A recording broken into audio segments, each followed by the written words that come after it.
Hello दोस्तों, मेरे channel पर आप सभी का बहुत बहुत स्वागत है।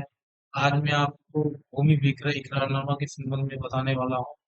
कई बार ऐसा होता है जब हम भूमि विक्रय किसी को करते हैं लेकिन उसके संबंध में लिखा पढ़ी नहीं कराते हैं या किसी से क्रय करते हैं तो आगे विवाद की स्थिति निर्मित हो जाती है। तो इस विवाद की स्थिति निर्मित होने से बचने के लिए हमें यह आवश्यक है कि हम भूमि विक्रय के संबंध में, क्रय विक्रय के संबंध में ज़रूर एक इकरारनामा का निष्पादन करा लें, अर्थात दस्तावेज का निष्पादन करा लें, जिससे आगे आने वाले समय में हमें कोई प्रॉब्लम ना हो।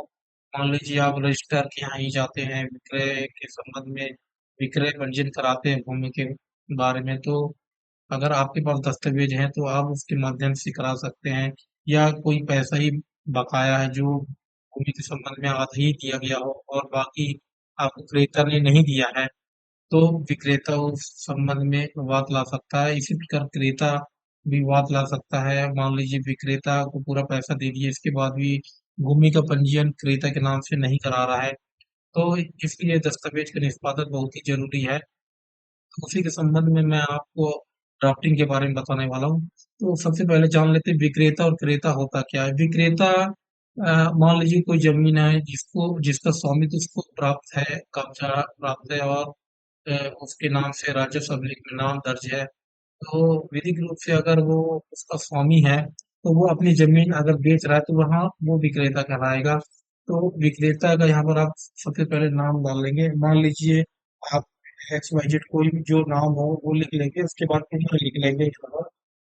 उसके बाद पिता का नाम लिख लेंगे विक्रेता के। उसके बाद निवासी लिख लेंगे, जहाँ निवास करता है, जो ग्राम हो। अगर वो शहर है तो शहर का नाम लिख लेंगे। इसके बाद पोस्ट लिख लेंगे, जो पोस्ट पड़ता है पोस्ट ऑफिस, थाना लिख लेंगे। इसके बाद यहाँ तहसील लिखेंगे, जो तहसील हो। और इसके बाद जिला लिख लेंगे और ये राज्य है। इसके बाद एक विक्रेता का आधार नंबर यहाँ लिखेंगे। इसके बाद आपको लिखना है क्रेता के बारे में जानकारी, इसी प्रकार आपको फिल करना है जैसे हम इसमें लिखे हैं विक्रेता में। तो यहाँ पर आप क्रेता की जानकारी पूरा लिखेंगे। तो ये हमारा ऊपर का कंप्लीट हो गया। यहाँ आधार नंबर क्रेता का रहेगा। इसके बाद आप यहाँ नीचे जो है डिटेल डालेंगे, जो इकरार करते हैं जिस संबंध में कि यहाँ पर लिखेंगे यह कि इकरार करता प्रथम पक्ष विक्रेता के स्वतंत्र, यानी आप पहला कंडीशन में इसमें ये लिखेंगे कि आपके स्वामित्व कब्जे दखल की भूमि यहाँ पर स्थित है, इसका अराजी खसरा नंबर है और किसी प्रकार का विवाद नहीं है। तो चलिए लिख लेते हैं, स्वतंत्र प्रतिवर स्वामित्व कब्जे दखल की भूमि ग्राम, जो ग्राम में जमीन स्थित है वो लिखेंगे। इसके बाद पटवारी हल्का पड़ता है जो रहता है जमीन का, जमीन स्थित रहती है इसके हल्का, और राजस्व निरीक्षक मंडल, इसको आरआई बोलते हैं। इसके बारे में यहाँ लिखेंगे जो भी आपका है। और इसके बाद तहसील, फिर जो लगता है जिला और राज्य। फिर इसके बाद लिखेंगे स्थित अराजी। स्थित अराजी, अराजी का मतलब होता है भूमि। खसरा नंबर, जो खसरा नंबर हो आपका, आप देख सकते हैं खसरा निकाल कर उसमें B1 में भी दिख जाएगा। और रकबा लिखेंगे, जो भी रकबा हो आपका, डिसमिल में या हेक्टेयर में हो उसको भी लिखेंगे, है लिखेंगे। इसके बाद उक्त भूमि लिखेंगे, उक्त भूमि कहीं अन्यत्र यानी कहीं अन्यत्र कोई बिक्री, गहन, दान आदि नहीं है। यानी हम जमीन के बारे में बता रहे हैं कि जमीन पूर्ण रूप से पाक साफ है, संपूर्ण विवादों से साफ है। पहला हमारा कंप्लीट हो गया है। चलिए सेकंड पॉइंट में चलते हैं। यहाँ पर इकरारकर्ता सेकंड पॉइंट में ये बताएगा कि विक्रेता को पैसे की आवश्यकता है, इसीलिए अपनी जमीन को बेच रहा है इतने रुपए में। तो यहाँ पर लिख लेते हैं, चलिए ये है कि इकरारकर्ता पक्ष को अपनी आर्थिक आवश्यकताओं की पूर्ति के लिए रुपए की आवश्यकता है। इसलिए अपने स्वामित्व की कंडिका क्रमांक यानी पॉइंट वन में है, इसलिए हम पूरा डिटेल ना लिख के कंडिका क्रमांक एक में वर्णित भूमि लिख देंगे। एक भूमि को इकरार करता पक्ष, पक्ष मतलब क्रेता, आप लिख करके क्रेता लिख देंगे। तो जितने भी रुपए में लिखना है वो आप मेंशन कर देंगे। मान लीजिए 5 लाख, तो यहाँ पे 5 लाख लिखेंगे और यहाँ पर शब्दों में भी लिख देंगे। मैं आज दिनांक को विक्रय करने का सौदा कर संपूर्ण विक्रय प्रतिफल की राशि में से, यानी अगर 5 लाख पूरे मिल गए हैं तो लिख देंगे कि पूरा प्राप्त कर लिया हूँ, अब कोई राशि शेष नहीं है। लेकिन मान लीजिए अगर पांच में 4 लाख रुपए आपको क्रेता यानी विक्रेता को दिया है, शेष जो है 1 लाख रुपए बकाया है, तो उसके बारे में भी यहाँ लिखना जरूरी है। तो मान लीजिए मैं यहाँ पर लिख देता हूँ 4 लाख मिला है, शेष 1 लाख रुपए बचा है। तो कैसे लिखेंगे देख लीजिए। में से 4 लाख रुपए आप यहाँ पर शब्दों में भी लिख लेंगे।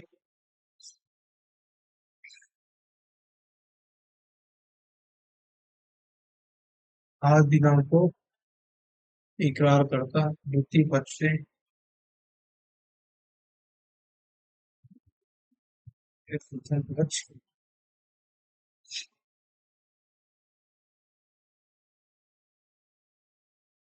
प्राप्त कर लिया है तथा शेष 1 लाख रुपए यहाँ लिख देंगे।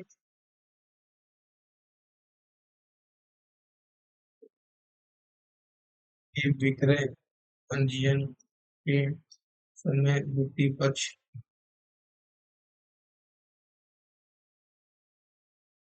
प्रथम पक्ष को भुगतान करेगा। ठीक है, इसके बाद अब तीसरा पॉइंट में चलते हैं कि आपको भूमि की चौहद्दी के बारे में यानी उसकी जो सीमा है उसके बारे में लिखना है आपको। तो यहाँ पर आप चौहद्दी के बारे में लिख लेंगे। यहाँ पर विक्री भूमि की चौहद्दी में आंसर है। यहाँ पर आप खसरा नंबर जो भी भूमि का वो डाल लिख देंगे यहाँ, और यहाँ रकबा लिख।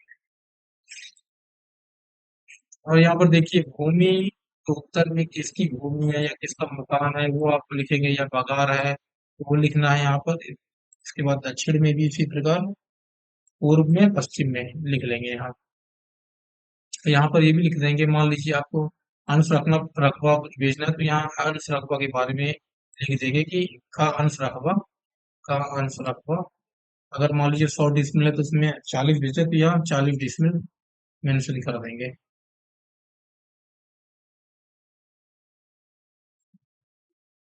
इसके बाद आप यहाँ चौथा पॉइंट भी लिखेंगे।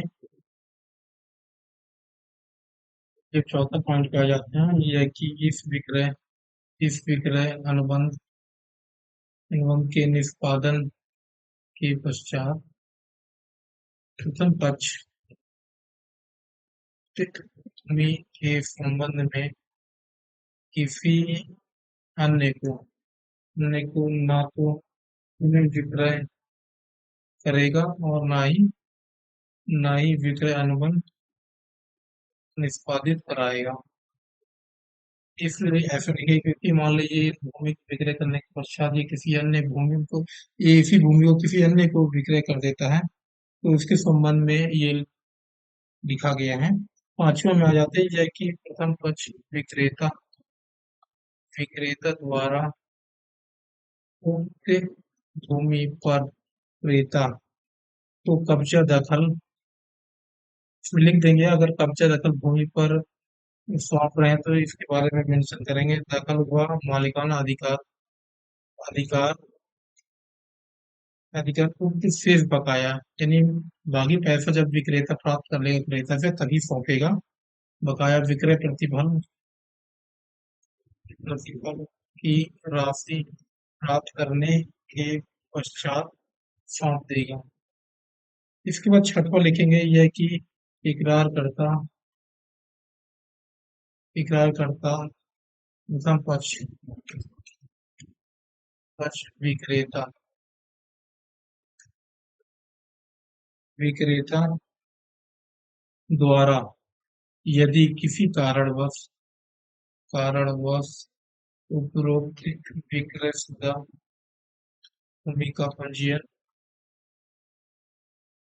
उपरोक्त भूमि की संपूर्ण विक्रय प्रतिफल की राशि प्राप्त करने के पश्चात इकरारकर्ता के पक्ष क्रेता के नाम पर नहीं कराता है या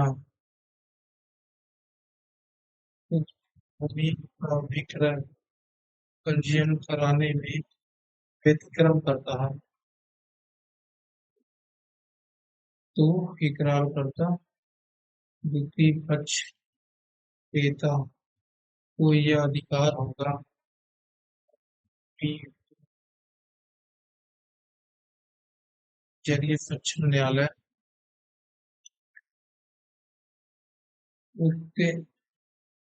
सक्षम न्यायालय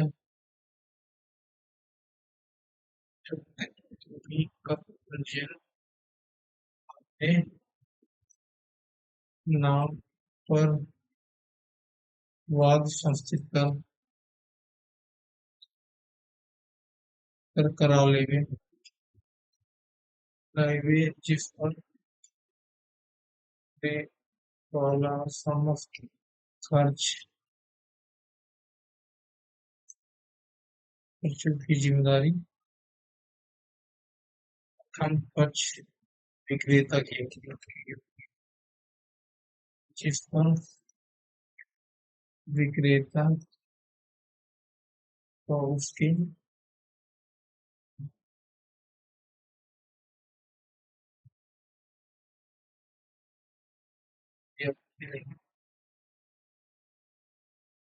यहाँ पर अब लिखे हैं छठवा में कि अगर किसी कारणवश विक्रयशीला भूमि का पंजीयन विक्रेता नहीं करा रहा पैसा मिलने के बाद भी विक्रेता को अधिकार होगा कि वो भूमि का पंजीयन यदि सक्षम न्यायालय में बात दाखिल कर करा लेगा और उस पर आने वाले खर्च की जिम्मेदारी भी विक्रेता की होगी। छठवा में लिखेंगे हम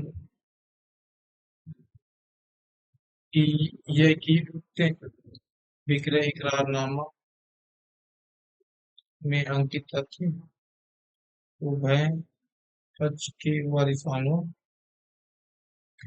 पर बंधनकारी रहेगा। इसमें लिख रहा है क्योंकि ये उभय पक्ष पर भी इसके वारिसानों पर भी ये शर्तें लागू होगी। इसके बाद लास्ट में हम लिख देंगे अतः आज दिनांक कौन जहाँ नोटरी करा रहे उसका स्थान लिखेंगे जहाँ पर जो भी आपका जिला हो या कहीं पर भी हो तहसील यहाँ पर होता है वहाँ पर लिखेंगे मैं हम उभय पक्ष अपने अपने चित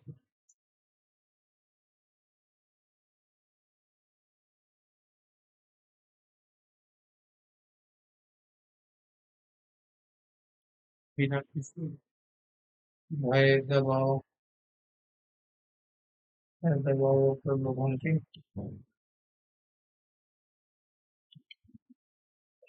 इकरारनामा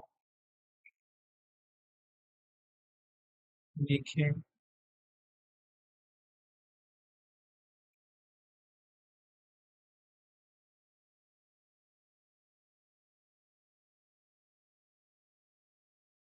करा दिए इस संदर्भ में और वक्त की जरूरत है तमाम होगी। तो ऐसा इसलिए लिख रहे हैं यहाँ पर कि अपने अपने स्वतंत्र मतलब अपने अपने शुद्ध चित्त और सहवास में बिना किसी भय दबाव प्रलोभन के इसका निष्पादन किया गया नीचे गवाह की समझ और अपने अपने हस्ताक्षर किए यहाँ पर ये स्थान लिख देंगे जो भी स्थान है नौकरी का नोटरी कराएंगे और दिनांक डाल देंगे जिस दिनांक को आप निष्पादन करा रहे हैं गवाह का नाम लिख देंगे गवाह जो है शुद्ध चित्त अवस्था में यानी सोचने समझने में सक्षम होना चाहिए और बालिग होना चाहिए। यहाँ पर गवाह के दो गवाह ले लेंगे किसी भी विक्रेता की तरफ से या क्रेता की तरफ से। यहाँ विक्रेता का नाम लिख देंगे और यहाँ क्रेता का नाम लिख देंगे दोनों हस्ताक्षर कराएंगे दोनों गवाह के भी कराएंगे और इसके बाद नोटरी करा लेंगे जो भी विधि स्टाम्प पेपर है विधि अनुकूल उसके ने के स्टाम्प पेपर पे नोटी करा लेंगे। तो अगर वीडियो पसंद आए तो लाइक कमेंट चैनल को सब्सक्राइब करना ना भूलिएगा। Thank you.